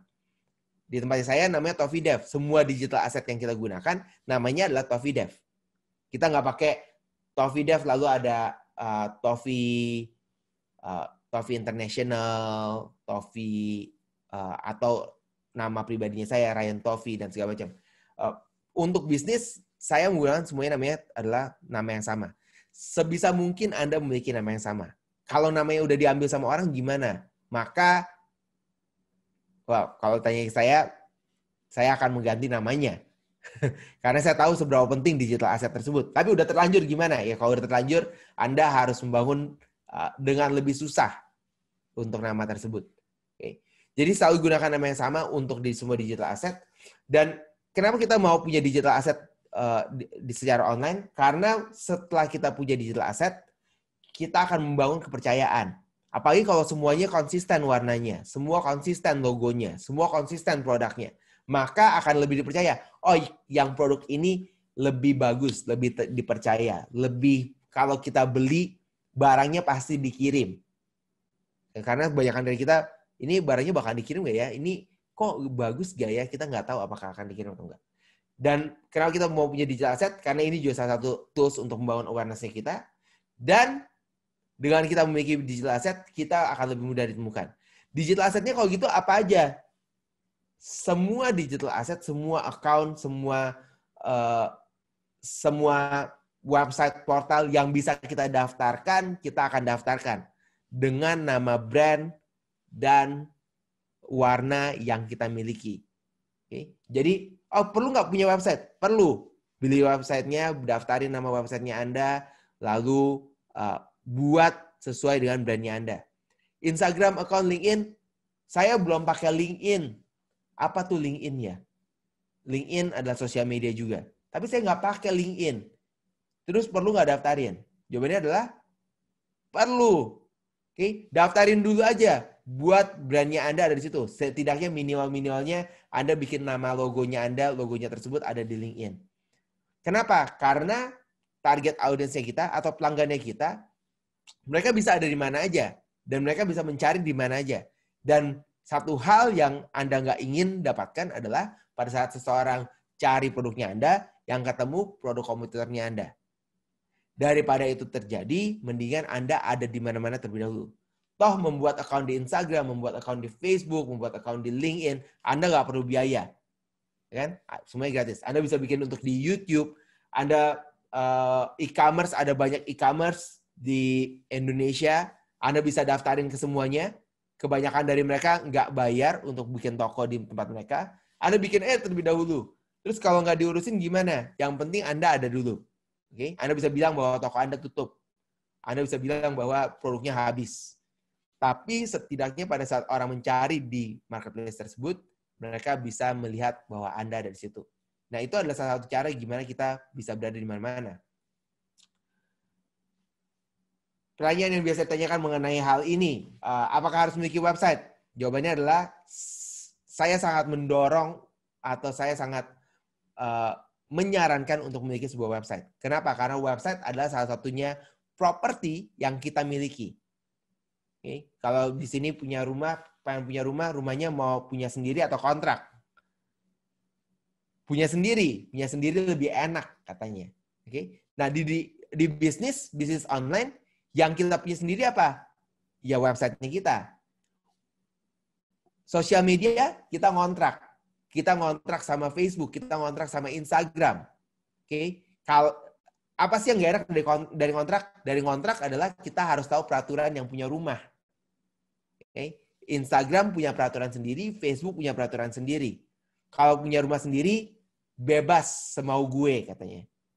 Apapun yang kita melakukan boleh dilakukan. Nah, jadi kalau bisa Anda punya website, maka itu ada properti Anda sendiri. Anda bisa mengembangkan website Anda dengan sangat besar ataupun Anda melakukan promosi atau Anda bisa melakukan banyak hal di dalam website-nya Anda. Pertanyaan berikutnya adalah, dari semua digital asset, apakah harus memiliki semuanya? Saya sarankan untuk mendaftarkan semuanya. Kalau Anda udah daftarkan semuanya, jangan lupa untuk diingat username dan password semuanya. Biasanya ada beberapa orang yang pakai buku catatan, jadi dibikin buku, semua isinya username dan password supaya nggak lupa, itu juga boleh Anda lakukan. Okay? Kalau Anda secara digital, ada beberapa password manager, atau Anda di komputer, di laptop, ada beberapa, Anda bisa save password. Okay? Itu ada digital asset. Kita akan lanjut terlebih dahulu. Karena saya tahu ada banyak pertanyaan yang mau ditanyakan, nanti dari Mbak Indi akan pilih pertanyaan-pertanyaannya. Jadi Anda bisa masukkan pertanyaannya sekarang, dan akan dipilih pertanyaan-pertanyaan yang bisa saya jawab di bagian akhir. Tinggal 2 lagi untuk yang akan kita pelajarin. Jadi saya akan mencoba untuk selesaikan dalam 15 menit. Strategi, bagaimana kalau kita udah punya, jadi dari awal tadi kita udah tahu siapa pelanggannya kita udah bangun brandingnya kita, awareness-nya kita, positioning kita udah bangun digital assetnya kita. Sekarang baru kita mau gimana caranya kita ada di mana-mana. Nah, untuk bisa berada di mana-mana, caranya adalah dengan kita memiliki konten, konten yang bisa dibagikan, yang bisa diakses oleh para pengguna kita, dan bisa ditemukan pada saat pengguna kita mencari atau melihat sesuatu yang berhubungan dengan bisnisnya kita. Bagaimana caranya kita membangun sebuah konten? Satu yang kita perlu ingat bahwa konten adalah sesuatu yang membangun internetnya kita. Tanpa konten, internet itu nggak ada. Tanpa video webinar seperti ini, maka nggak ada yang mengakses internet. Kalau kita nggak ada video di YouTube, maka YouTube nggak bisa ngapa-ngapain. Jadi konten adalah yang membangun internetnya kita. Tanpa konten, nggak ada yang bisa dilakukan dari internet. Nah, karena kita tahu bahwa konten yang membangun internet, kita perlu tahu jenis-jenis konten yang bisa diakses oleh orang-orang melalui internet. Ada 4 jenis konten yang bisa kita akses. Ada berapa jenis? Ada 4 jenis. Yang pertama adalah teks, tulisan. Okay. Tulisan adalah yang paling dulu sebelum zamannya video, gambar, pada saat era-era awal internet, semuanya berdasarkan teks. Kita kayak baca buku. Setelah teks, kita bisa juga kontennya bentuknya adalah video. Video, bergambar. Video. Okay. Lalu ada gambar dan ada audio. Ini adalah 4 jenis konten, 4 format konten yang bisa diakses secara online. Dan ini adalah 4 format konten yang bisa kita buat sebagai bisnis. Jadi kita bikin konten itu apa aja ya? Teks, video, gambar, atau audio.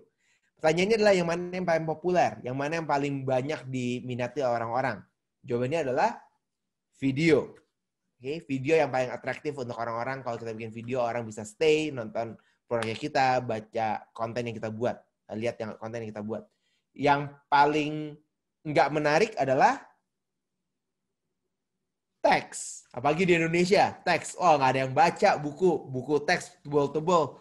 Aduh, panjang kali lebar ke bawah, scrolling terus. Wah, itu panjang banget. Saya malas bacanya. Kalau ada teks sama video, lihatnya yang mana? Video. Tapi dengan konsep yang sama, yang paling sulit untuk dibuat apa? Video. Karena buat video nggak segampang itu. Oke? Oleh karena itu, alternatif lain selain video adalah kita bisa menggunakan gambar. Bagaimana dengan audio? Audio masih mencoba untuk naik. Bagaimana caranya untuk audio di internet mulai naik? Saat ini lagi ngetren yang namanya podcast. Podcast adalah salah satu tempat untuk membagikan konten dalam bentuk audio. Jadi ini adalah 4 jenis format konten yang bisa kita buat. Nah, untuk kita buat konten, kita perlu tahu nih, kontennya yang kita buat itu untuk apa. Nah, ini ada tipe konten. Saya temukan ada 3 tipe konten yang bisa kita buat. Jenis konten yang kita bisa buat. Yang pertama adalah pasif, yang kedua outbound, yang ketiga adalah inbound. Konten apa yang kita buat? Tadi ada formatnya. Nah, ini adalah tipe kontennya. Okay? Untuk yang pasif, konten-konten seperti apa sih yang kita buat yang bentuknya adalah pasif? Contohnya adalah web copy. Kalau kita bikin konten di website kita, itu adalah pasif. Kita harus bikin kontennya. Nanti kalau ada orang masuk ke dalam website kita, mereka akan baca kontennya kita. Okay? Tagline dan slogan. Ini juga termasuk pasif. Kita buat sekali dan kita nggak rubah-rubah. Slogan jangan dirubah-rubah. Kita udah bikin slogan sekali, terus udah bagus ya, besok rubah lagi. Besoknya rubah lagi. Enggak. Jadi slogan minimal setahun Anda gunakan slogan yang sama. Kalau mau ganti, ya setelah 1 tahun, kalau emang nggak ada respons, nggak bagus, baru Anda ganti lagi. Okay? Tapi Anda mau menggunakan slogannya. Slogannya kalau bisa seumur hidup, seumur brand Anda gunakan slogan yang sama. Nggak bisa hilang. Kayak tadi ada yang beberapa yang nggak bisa hilang. Orang pintar minum, nah itu udah bisa hampir seumur hidup untuk slogan tersebut.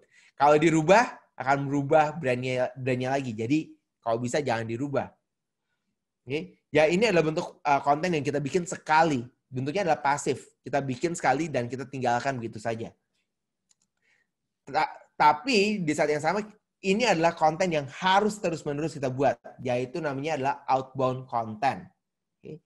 Kita bikin email campaign, bagaimana kita menulis penawaran. Ad copy itu iklan di tulisan di iklannya kita. Biasanya banner, bentuknya banner. Okay? Dan sales script. Sales script itu adalah bagaimana kita menjual. Sales script sangat penting karena pada saat kita menjual di dunia online, orang hanya bisa melihat dari layarnya kita. Jadi kalau kita jualan, benar kita nggak bisa ngomong. Saya nggak bisa ngomong sama Anda untuk beli produknya saya secara online. Karena pada saat saya ngomong satu persatu, waktunya habisnya banyak banget untuk menjual satu produk. Ya. Tapi yang kita buat adalah kita bisa bikin konten untuk berjualan.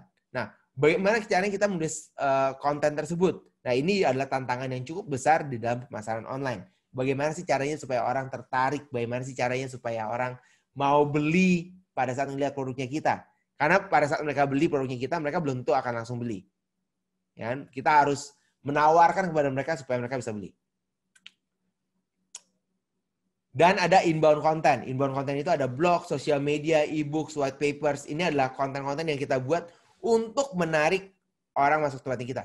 Apa bedanya antara outbound content dengan inbound content? Kalau inbound, kita mencoba menarik orang-orang untuk masuk ke dalam dunianya kita, ke dalam pemasaran kita. Sedangkan kalau outbound, berarti kita mungkin menggunakan iklan untuk memberitahukan pada orang-orang mengenai apa yang kita lakukan. Oke? Untuk membuat brandnya kita ada di mana-mana, strategi yang paling banyak digunakan adalah kita membuat inbound content. Dan ini adalah bagian yang sangat penting untuk Anda bisa berada di mana-mana. Anda harus membuat konten sebanyak-banyaknya, sehingga pada saat orang mencari sesuatu yang berhubungan dengan bisnisnya Anda ada di situ. Jadi misalnya, sosial media. Gimana sih caranya supaya kita ada di mana-mana? Kalau misalnya Anda jualan tumbler, maka Anda ingin membuat konten tentang tumbler, setiap hari Anda bagikan tentang tumbler. Sehingga pada saat orang mencari di Instagram, misalnya, mereka cari hashtag tumbler, brand Anda selalu muncul.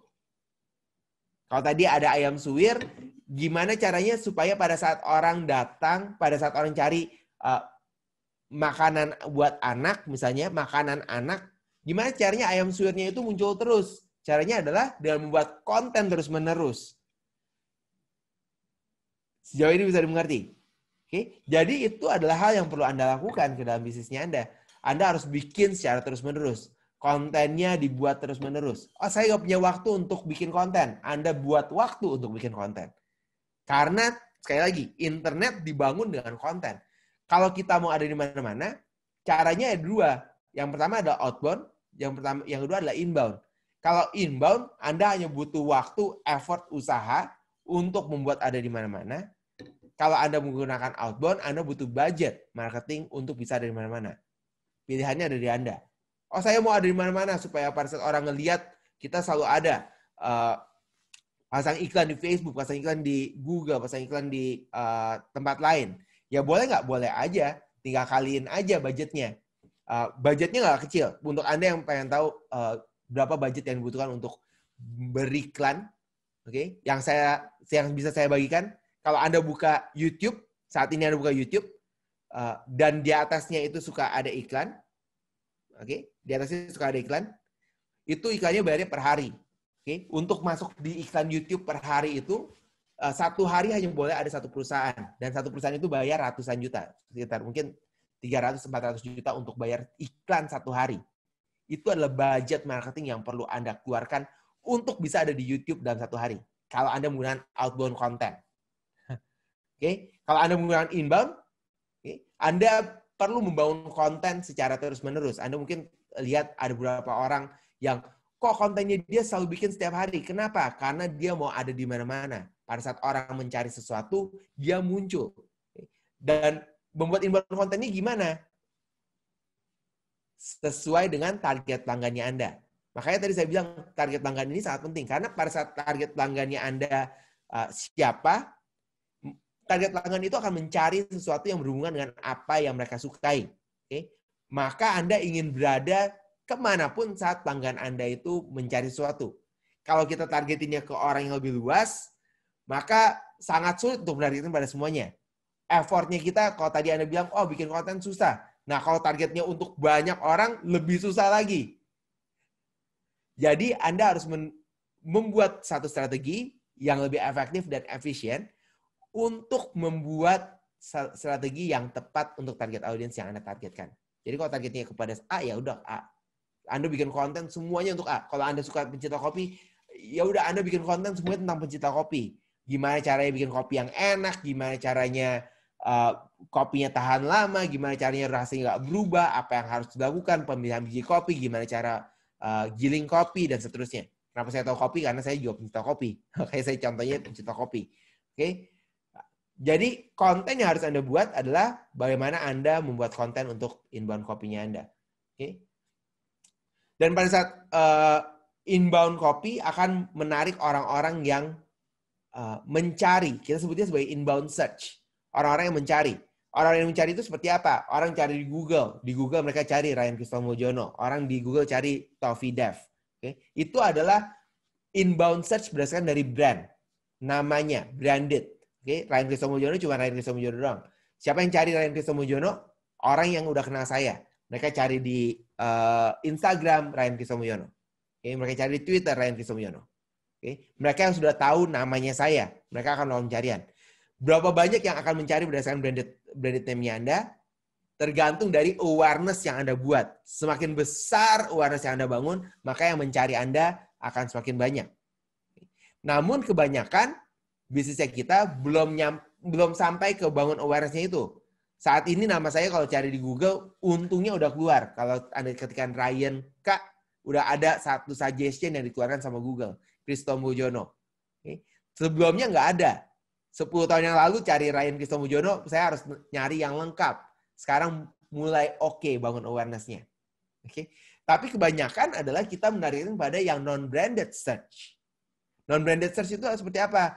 Pelatih digital marketing, jasa SEO Jakarta, sesuatu yang berhubungan dengan bisnisnya saya. Nah, dengan Anda mengetahui bahwa ada yang branded dan non-branded, Anda bisa menargetkan, kira-kira saya mau ada di mana-mana pada saat orang mencari apa ya? Apa yang berhubungan dengan brandnya saya? Dan setiap pencarian yang Anda ingin berada di situ, Anda buat konten untuk pencarian tersebut. Instagram, maka Anda harus bikin konten secara reguler supaya Anda bisa muncul di bagian yang paling atas pada saat orang cari sesuatu. Oke. Di Facebook juga harus melakukan hal yang sama. Di YouTube melakukan hal yang sama. Di search engine, di Google juga melakukan hal yang sama. Anda harus membuat konten yang terus-menerus dibuat untuk menjadikan brand Anda lebih dikenal. Oke. Gimana cara supaya brandnya lebih dikenal? Konten yang Anda buat pun harus mencerminkan Anda. Tadi saya kasih tahu bahwa 4 jenis konten, 4 format konten yang bisa dibikin. Teks, gambar, video, dan audio. Teks dan audio kita nggak bisa lihat secara visual. Gambar dan video, Anda bisa menggunakan warna dan logonya Anda. Jadi begitu orang ngelihat, oh konten bentuknya seperti itu. Wah, ini brand ini banget nih gambarnya. Setelah mereka aware sekali, aware 2 kali, aware 3 kali, baru setelah itu mereka mungkin akan membeli produknya Anda. Setelah mereka terkena brand Anda beberapa kali. Rata-rata berapa kali sih orang perlu melihat brandnya kita sampai mereka mau tahu bahwa kita itu siapa? Kira-kira 8-12 kali mereka ngeliat brandnya kita, mereka baru mau tahu kita itu siapa. Baru mau tahu, baru appeal. Kalau kita munculnya cuma sekali, kita nggak muncul lagi. Orang itu nggak akan aware. Tapi kalau muncul sekali, 2 kali, 3 kali, 4 kali, baru pertanyaannya, ini siapa sih muncul terus? Ini siapa sih? Kenapa brand ini selalu muncul ya kalau saya cari ini ya? Baru dia cari tahu siapa kita. Baru di situ kita masuk appeal. Karena sekarang brandnya ada banyak, di pelatihan kita ini aja ada 800 orang yang mengikuti webinar ini. Okay? Berarti ada 800 brand. Okay? Maka Anda harus tampil berapa kali supaya orang itu aware dengan Anda. Kalau Anda nggak tampil, nggak muncul-muncul, maka ya nggak bingung kalau orang nggak tahu brandnya Anda itu siapa. Dan ini butuh effort. Saya nggak bisa bilang bahwa ini gampang, tapi ini ada satu tindakan yang Anda harus lakukan secara terus-menerus. Okay? Hal ini kita lakukan untuk mudah ditemukan, dan kita perlu membuat konten yang sangat banyak. Berapa banyak konten yang perlu kita buat? Jawabannya adalah sebanyak-banyaknya. Minimal adalah Anda harus bisa konsisten dalam membuat konten. Artinya apa? Artinya kontennya kalau Anda bisa bikinnya sehari 1, Anda konsisten sehari 1. Jangan bikin hangat-hangat ayam. Gitu ya. Maksudnya apa? Oh, saya baru ikut pelatihan nih pagi-pagi, udah dikasih motivasi, udah kasih semangat untuk bikin konten. Saya akan bikin konten 10 hari ini. Oke, 10 konten, besoknya nggak bikin konten lagi. Jangan. Oke. Kalaupun Anda ingin membuat konten, 10 satu hari, Anda harus bisa distribusikan secara konsisten. Nah, itu adalah salah satu kunci yang lain. Yaitu Anda harus mendistribusikan secara konsisten. Satu persatu. Kalau Anda bilang bahwa bikin kontennya didistribusikan sehari 1, maka Anda distribusikan sehari 1. Anda bilang distribusikan konten itu sehari 2, maka Anda distribusikan konten itu sehari 2. Anda bisa simpan konten yang Anda sudah buat, dan Anda bagikan secara berurutan, secara dibagi-bagi. Okay? Konten seperti apa yang perlu dibuat? Konten yang sesuai dengan target pelanggannya Anda, konten yang sesuai dengan brandnya Anda. Okay? Jadi itu adalah konten yang perlu dibuat. nggak bisa buat konten gimana? Cari orang yang bisa bikin konten buat Anda, atau Anda belajar konten. Gak ada cara lain. Saya malas bikin konten. Ya udah, saya juga malas bikin konten. Makanya kalau Anda lihat di websitenya saya di Tofidev, tofidev.com, beberapa konten, bukan beberapa. Sekarang udah semua konten bukan saya yang tulis. Yang bikin siapa? Timnya saya yang saya minta untuk bikin konten. Kenapa? Karena saya nggak bisa bikin konten. Saya bikin webinar seperti ini untuk untuk membuat kontennya saya. Oke? Okay? Baik. Pak Rian. Yes, waktunya udah mau habis nih. Iya, yes. waktunya karena sudah semakin sedikit, ada materinya sangat menarik, tapi apakah mungkin ada slide terakhir atau mungkin ada slide yang ditunjukkan untuk video? Silakan. Oke, 5 menit. Oke, tugas Anda sekarang. Wah, ini udah tugas nih, supaya besok lebih gampang. Tugas Anda sekarang adalah, yang ini nanti materi mungkin dibagikan sama tim, bisa bagikan kepada mereka. Boleh. Oke, tugasnya Anda adalah Anda harus membagikan mengetahui target audiensi Anda. Saya udah bikin form, saya udah punya form yang saya gunakan ke dalam kliennya saya, bisnisnya saya. Ini adalah form, tinggal Anda isi. Oke, Anda tentukan tadi demografiknya siapa, psikografisnya apa, menjelaskan avatarnya Anda apa. Lalu Anda isi goal grid-nya, painful station-nya mereka apa, goal desire-nya mereka apa, first implication-nya apa, aspiration-nya apa. Setelah itu, tugasnya Anda adalah Anda membangun brand identitasnya Anda. Apa aja? Anda perlu brand name, slogan, visi, misi, logo, dan brand color. Oke? Setelah hal ini Anda isi semua, baru setelah itu Anda, kalau Anda udah isi, Anda buat konten berdasarkan dari brand identity yang sudah Anda buat. Bikin konten sebanyak-banyaknya, masukkan ke dalam sosial media, ke dalam pertanyaan yang tadi, satu lagi terakhir saya akan tunjukkan kepada teman-teman mengenai bagaimana caranya kita menentukan color. Ini adalah tools yang saya gunakan, yang paling banyak saya gunakan untuk menentukan color untuk bisnisnya saya. Saya gunakan satu website namanya Coolors. Okay? Di sini kita bisa generate color. Okay? Warnanya itu seperti apa untuk teman-teman. Jadi di sini ada generate color. It's good tools dan gratis. Kalau Anda menggunakan website, menggunakan desktop, Anda harus gunakan ini. Anda bisa generate, Anda bisa pencet spasi untuk mengganti warnanya. Saya akan tunjukkan di sini. Anda buat warnanya. Warna yang biasa disarankan berapa? Saya sarankan warnanya sekitar 5. Kenapa 5? Karena dengan 5 kita bisa lebih mudah untuk memilih warna yang lain. Oke? Anda bisa pilih warnanya, Anda pilih spasi-spasi sesuaikan dengan warnanya Anda. Kalau Anda bingung warnanya mau seperti apa ya, Anda bisa explore warnanya. Anda daftar di Coolors, oke? Anda pilih 5 warna yang sesuai dengan warnanya Anda. Oh, saya suka warna ini ya, saya suka warna yang ini. Anda bisa copy. Dan di sini ada tulisannya F77F00. Ini adalah hexa, oke? Ini adalah warna yang Anda bisa berikan pada desainer untuk bikin konten atau bikin warna logo sesuai dengan warna yang Anda pilih. Dan ini adalah tools yang banyak digunakan juga oleh para desainer. Oke,